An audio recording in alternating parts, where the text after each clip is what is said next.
Just sitting here parked in the yard, heard a loud crashing noise. Just Gabby jumping on my hood and now my roof. Where did she go? Went somewhere.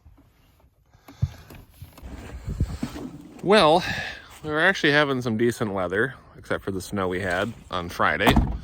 Gabby, what are you doing up there? I forget the damn door to close to be okay. But had some good weather. Today, it's like 38 degrees.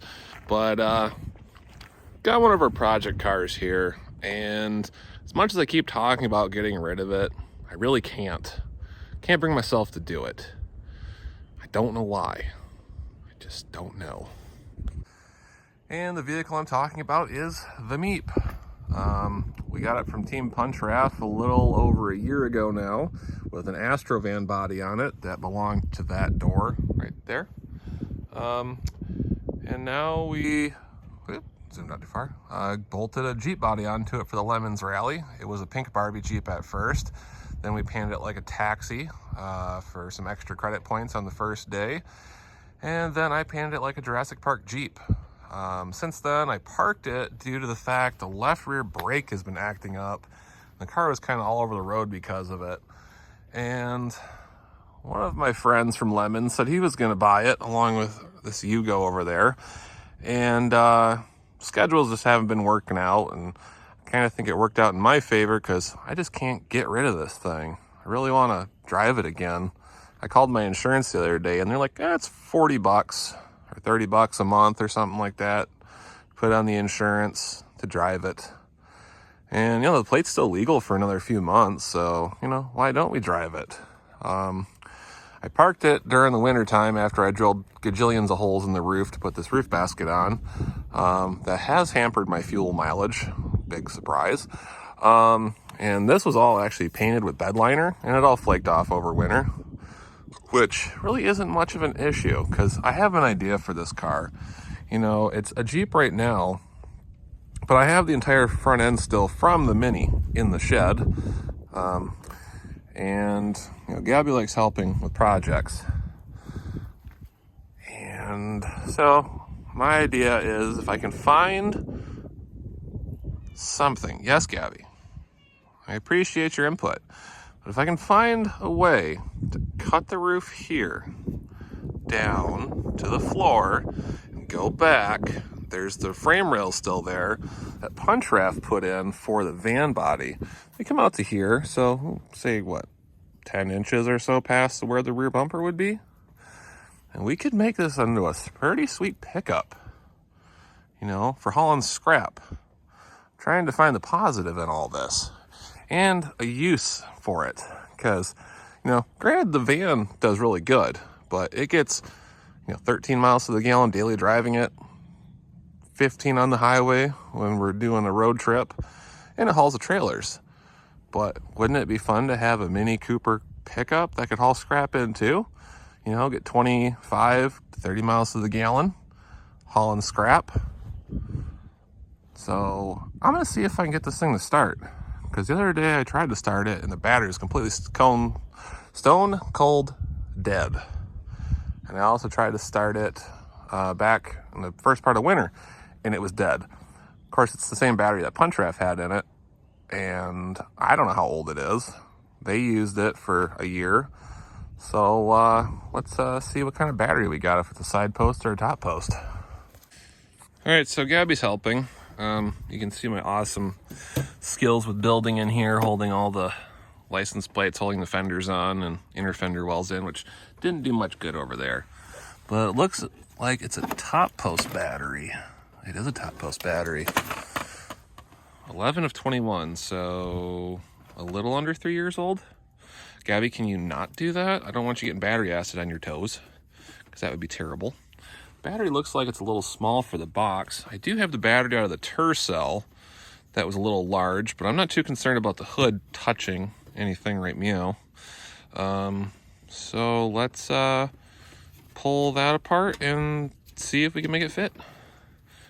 Cano power.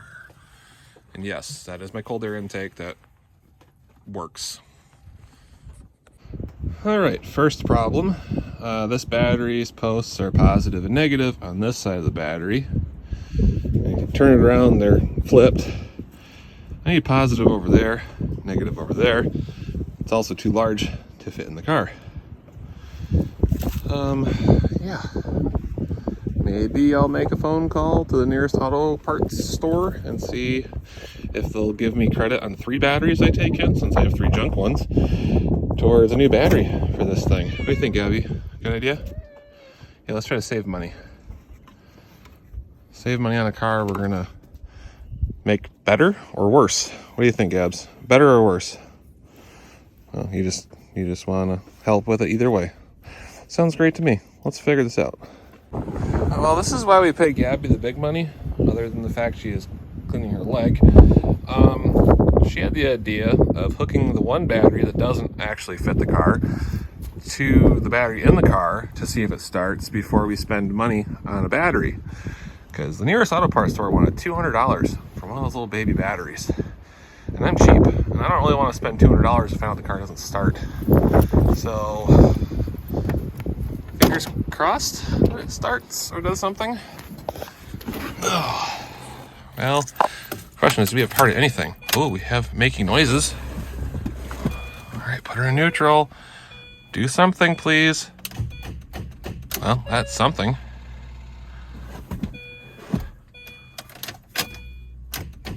Well, hey, she is dead.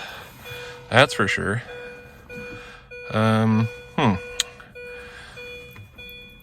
battery I'm trying to use to jump it could also be dead from trying to use it as a winch battery. Let's see. Off.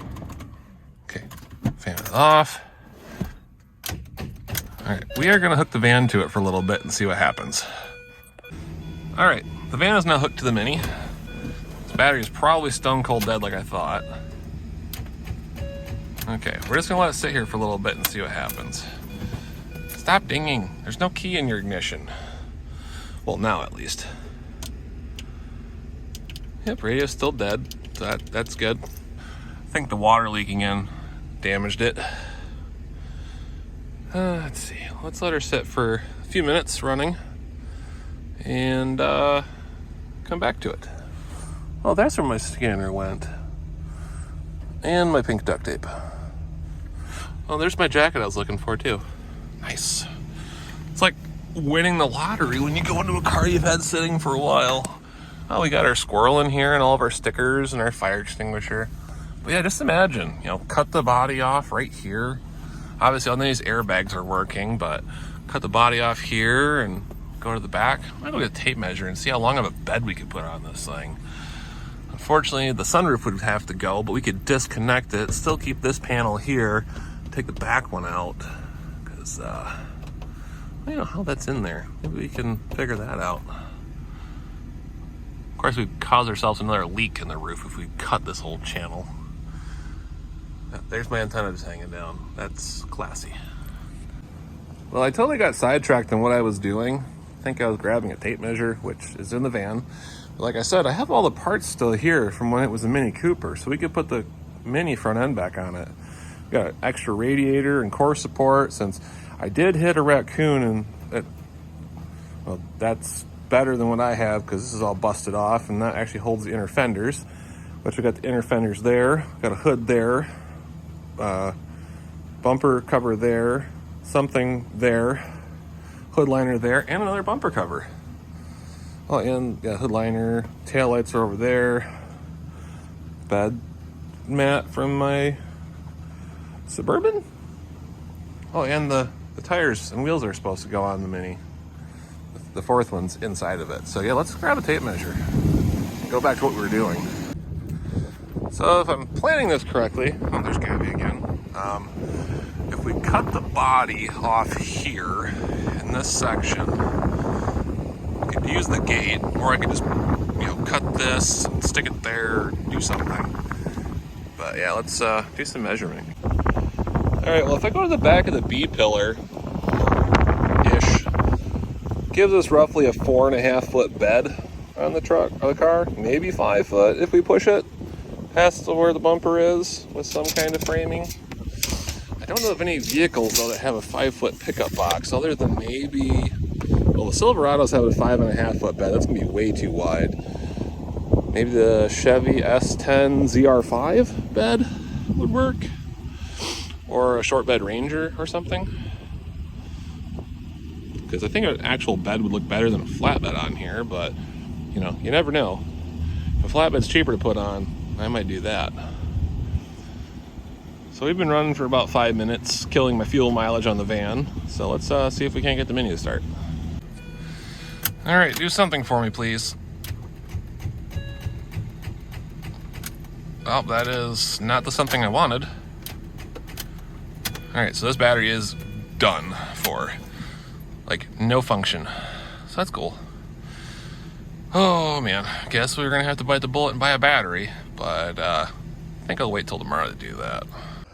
Yes, Gabby, I did something you're not supposed to do. If you try hard enough, you can tip your battery box out of the way on a Mini Cooper that's not bolted down and set your battery that's too big to fit the car in the hole to see if it starts. Yep. Let's see if we can actually get this thing to start now with a battery that has charge. Alright.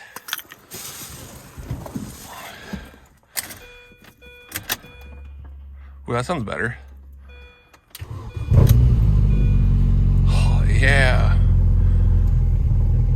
What a unit. Oh, it stinks. Did we blow any mouse houses out? We did not. Well, that makes me happy. It runs.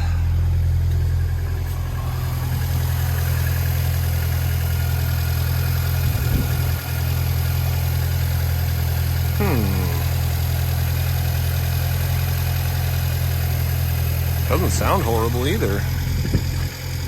Well, I am going to try to back it up at least. We'll just tuck stuff in right there.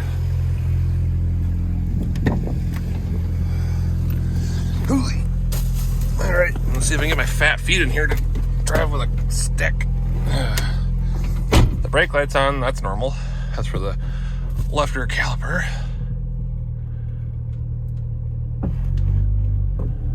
Ooh, she's a little stuck. Ooh. Yeah.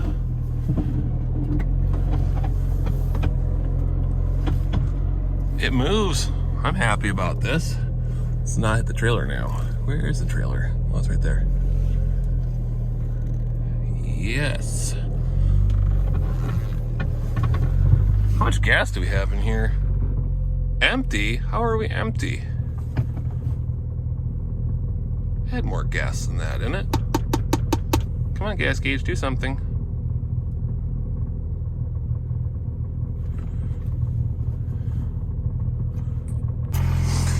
All right, so maybe I did park it with no gas in it. Maybe that's why I parked it for the winter. I don't know. I am pretty cheap sometimes. But yeah, she is running. And yes, the headlights flicker, but not that bad. But it does have a bad ground somewhere. So yeah, I guess we're gonna go get a battery tomorrow because I'm not paying $200 for battery today. I'm gonna make a couple phone calls tomorrow, see if we can get one cheaper. All right, explain to me this. This radio hasn't worked in months, and now it's working. That makes no flippin' sense at all. Mode. Well, the good news is the MEEP made it to work. Bad news is now the radio works, the speedometer does not.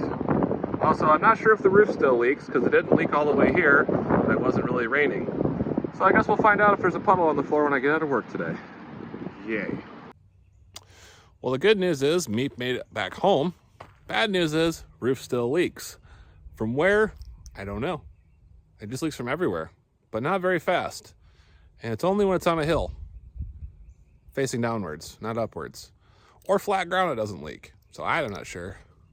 But speedometer still doesn't work. So I did the right thing. I ordered the part to fix it. Ha, joking. I didn't. It was like $200 for the speed sensor for it. And that's a lot of money, especially on a $500 car. So I bought a $19 GPS speedometer for a motorcycle off eBay that is USB rechargeable. So that should be in hopefully in a day or two, and we'll put that on the car because that's better than no speedometer. So plans for the car. Not 100% sure yet, other than just drive it for now. So stay tuned for more on the MEEP, and we'll also have a cool project coming up on the MEEP with functional histories on YouTube. So check out his channel for some cool stuff that's going to happen with this, and we will see you guys on the next one. Thanks for watching.